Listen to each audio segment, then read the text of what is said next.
তারিখ শহীদ মিনারে আমরা কর্মসূচি পালন করেছি। তারপর 14 তারিখে শহীদ পরিবারের সাথে বিএনপির ভারপ্রাপ্ত চেয়ারম্যান জনাব তারেক রহমান সৌজন্য সাক্ষাৎ এবং দীর্ঘক্ষণ তিনি সময় দিয়েছেন।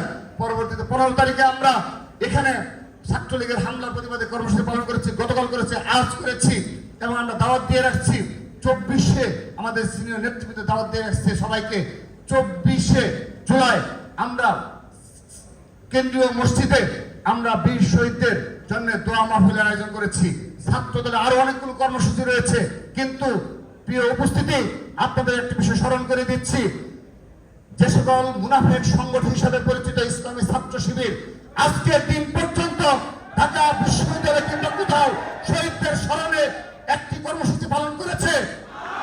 আমরা তাদেরকে আহ্বান জানাচ্ছি, একযোগে একটি কর্মসূচি দেখাতে চাই, যে কর্মসূচির মাধ্যমে আমরা ঢাকা বিশ্ববিদ্যালয়ে তাদের কারা গুপ্ত সংগঠনের নেতাকর্মী, ঢাকা কলেজে কারা, তিতুমির কলেজে কারা, জগন্নাথে কারা, জাহাঙ্গীরনগরে কারা, মহানগরে কারা আমরা দেখতে চাই। আমরা জানি এ ধরনের শক্তি এখন পর্যন্ত তারা কোনোদিন অর্জন করেনি। সেজন্য গতকাল সারা ঢাকা শহর থেকে, চট্টগ্রাম থেকেও নিয়ে এসে একটি মিছিল করেছে। আমরা দেখতে চাই দিনের দুপুরে প্রকাশ্যে ছাত্রদলের হাজার হাজার কর্মসূচি আমরা পালন করি।